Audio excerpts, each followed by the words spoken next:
nations, 2 recently serving in Afghanistan and Iraq. How dare they? Shame on them! Shame on them! The majority of delegates in Maine, Minnesota, Nevada, Iowa, and Virginia are Paul supporters. He also had a majority in Oregon and Louisiana, plus a large group of 17 delegates from Massachusetts. Now, as I've told you, the RNC for months has been stripping those delegates of their credentials. The Massachusetts 17, as they're called, removed. The entire Louisiana Liberty delegation, removed. Oklahoma, not seated, because the RNC Rules Committee allowed the state to break its own rules. The same thing happened in Oregon. But even after continuously breaking their own rules and stripping so many states of these delegates, the RNC came up short. The 5-state rule was still a problem because a plurality of 5 states was still intact. Again, Maine, Minnesota, Iowa, Nevada, and Virginia. So what to do? Well, just change the rules. You see, this week, the RNC Rules Committee tried to take care of their 5-state problem by changing the 5-state rule.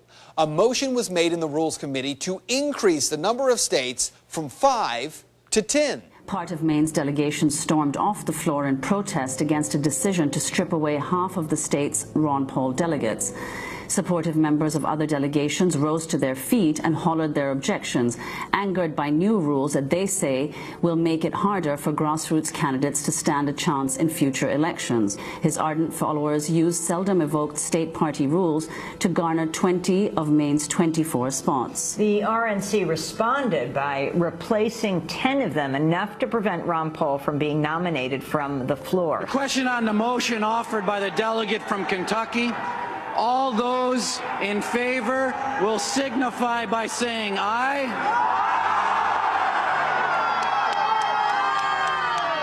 Those opposed, no. The decision caused an immediate uproar, but RNC Chair Reince Priebus was in no mood to take a roll call. Without objection, the motion to reconsider is laid upon the table. We have to proceed with the order of business.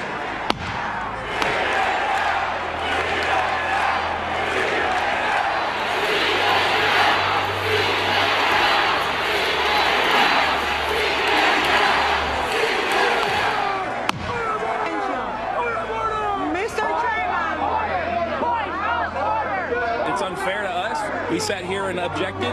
He said, are there any objections? We objected. And you know, it's like, why even ask the question at that point? Maine got screwed of half their delegates, more than half actually. That's why their governor's not here today, because he said he wouldn't come down unless their delegates got seated. Half of them got taken away, and they were replaced by people that the Republican Party, the RNC picked. Several members of the Maine delegation walked off the floor in protest after the convention decided to replace 10 of its 24 delegates. I told you last week that the entire state of Maine was stripped of their credentials because they were going to vote for Congressman Ron Paul and not for Governor Mitt Romney. As a result, Maine's governor, Paul LePage, is boycotting the RNC. Saturday, I was given an exclusive opportunity to talk with Governor Romney and Congressman Paul Ryan one-on-one. The interview, though, had conditions. It was supposed to be about what the two will do for the state of Ohio. We covered those issues as I said that we would in order to be granted that interview. But as we were getting the signal to wrap it up, I wasn't going to let this opportunity to go by without first asking how the governor could support the RNC stripping these Maine delegates of their credentials. I asked it even though we were told that the campaign did not want to talk about delegates. Yesterday, the RNC chose to remove the entire Maine delegation from being able to be seated as a part of that. Do you believe that that is the right step for the RNC to have taken, considering the fact that these people were elected, they're Republicans who were elected by Republicans to go and represent the state of Maine? You know, I haven't seen the inner politics of what's gone on, and I'm not going to comment on the RNC's decision. I really haven't looked at this. Really? So Governor Romney claims he wasn't aware of his own campaign having an entire state of delegates stripped of their credentials?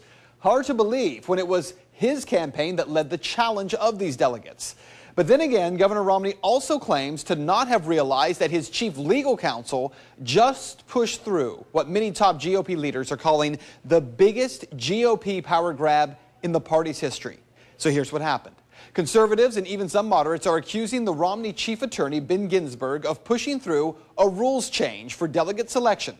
that would give Mitt Romney enormous power over the primary process, should he win the White House and seek re-election in 2016. According to the Washington Times, Ginsburg persuaded the RNC Rules Committee members to let Mr. Romney, if he becomes president, decide which delegates will be seated at the 2016 GOP presidential nominating convention. It also calls for letting future presidential hopefuls decide who gets to take the delegate slots that they win in each state. Tea Party supporter and the founder of Freedom Works, Dick Armey, came out strongly against this RNC rule, saying this, quote, "The process has always been bottom-up, but Romney officials have rewritten the rules so that the nominee can stifle any dissent on the platform committee and even unseat delegates. Make no mistake, this will weaken the process by which Republicans choose their candidate for president and push the grassroots out of the party process." So when Romney told me on Saturday that he isn't worried about the delegates, he apparently meant it. I'm sure that the convention will work just fine. We'll have a lot of delegates there. We're going to get the nomination. I'm not worried about that. So what you need to know is that there is a saying in Maine: as Maine goes, so goes the rest of the nation. And that's why this delegate battle in Maine really is so important. Let me break this down like this. In Maine, Republican delegates were elected by Republicans. The RNC didn't like who they were going to vote for, even though under state rules they had every right. So the RNC said, we're going to replace those delegates with ones who will vote the way we want. Under this new rule change, in 2016, the same thing that happened this year in Maine will happen to every state in the country. One campaign will have veto power over every single delegate, which means party bosses run everything, and those at the grassroots level are cut off. What this means is that the states will no longer retain the right under the new rules to elect their delegates and have them stand. A presumptive nominee will be able to unseat an entire state's delegates if they don't like who's on the slate. Giving a presidential candidate veto power over a state's delegation means that future conventions will not have a dissenting voice. We won't be able to bring motions and amendments to our platform. We won't be able to speak for people who believe differently. You're taking a broad tent and a grassroots party and you're turning it into a dictatorship that'll be run by a few people with a lot of money. And average, ordinary people like myself will be out of luck and out of a voice. The question is on the adoption of the resolution. All those in favor signify by saying aye. All those opposed, no. Any other chair? The ayes have it. The resolution's adopted. All those in favor signify by saying aye. All those opposed, no. The ayes have it. To lead the Republican Party in the Ocean State. It's the little state name. For the record, the dance of Providence Plantation. You're not supposed to. It's the home of the much known, such as the greeting Miss USA. And then you go. Sorry, property. I'm sorry. That's my. I am pleased now to yield to the mayor of the city of Cranston, the Honorable You guys. Let him speak! Let him speak! Let him speak! Let him speak! Let him speak! Let him speak! Let him speak! Let him speak! Let him speak! Let him speak! Let him speak! Let him speak! Let him speak! Let him speak! Let him speak! On behalf of the Georgia Republican voters, proudly give 72 of our delegate votes to the next President of the United States, Mitt Romney and Paul Ryan. 3 votes for Romney. Okay. Well done. Whoever controlled the microphone did a great job. Iowa casts 22 votes for Ron Paul.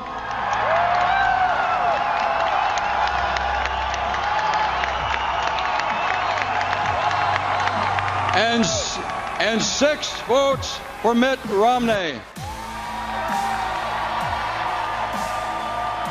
Iowa, 6, Romney. Minnesota, where we are very proud of our state Republican Party, which runs a fair convention with integrity. It casts 33 votes for Ron Paul.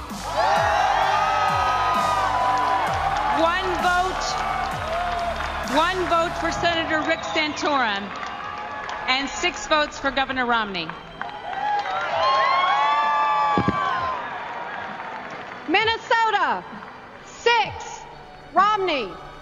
We proudly cast 17 votes for Congressman Ron Paul, 5 abstentions, and 5 for Romney. Nevada, 5, Romney. Nevada, 5, Romney. I was pretty shocked to hear that they wouldn't even read from the podium how many votes Congressman Paul got. Well, one of the interesting things was the crowd was reciting how many he got, so when they wouldn't announce it from the podium, you would hear an echo from the crowd. RNC pushed through a new rule that will forever change the way that Republicans choose their candidates. Rule 16 is for the election, selection, allocation, or binding of delegates and alternate delegates. In layman's terms, that means there are no more free delegates to vote as they choose. It means no delegate, even if elected by Republicans of that state, may serve as a delegate if the candidate and the state party decide they don't like them and they want to replace them. Conservatives, Tea Party members, and Liberty supporters immediately vowed a floor fight over this rule. On Tuesday morning, delegates from Virginia and Rhode Island were on their way to lead that fight when their bus driver refused to stop at the convention center 3 times, circling the building, then leaving the area altogether. And when they returned to the convention center, well, the delegates had already missed their chance to vote on this issue. One of those Virginia delegates, Matthew Hurt, tweeted as this was going on. Take a look. Morton Blackwell is on a bus outside the Rules Committee where he's needed to fight for grassroots conservatives. We have looped around the GOP convention twice and driven away from it. Rules Committee member Morton Blackwell still on the bus. So who is this Morton Blackwell that was trapped on this bus with Virginia delegates? Blackwell is a member of the RNC Rules Committee, and he was the most ardent advocate opposed to the rules change. Now, inside the convention hall, delegates who did make it, they were asked by Speaker of the House John Boehner to vote on adopting this new rule. Now listen as the vote is taken. The question is on the adoption of the resolution. All those in favor signify by saying aye.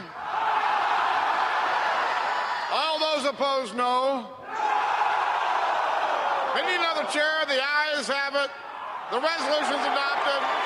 Without objection, the motion to reconsider is laid on the table. In the opinion of the chair, the ayes have it? How could the Speaker of the House determine clearly how many voted aye and how many voted no?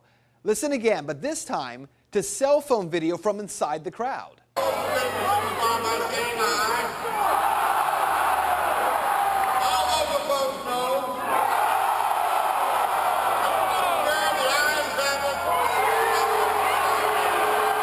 Well, maybe there's a good reason, a really good reason, that Boehner claimed the ayes had it. Today, incredible cell phone video was released as delegates stood by and videotaped the teleprompter that Speaker Boehner was reading from.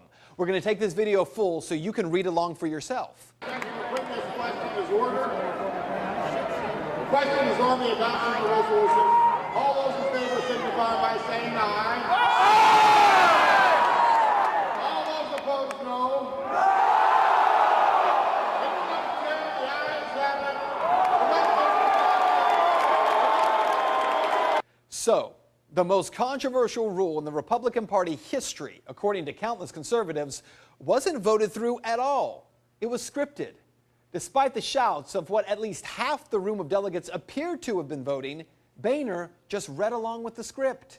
Boehner just read along with the script. Boehner just read along with the script.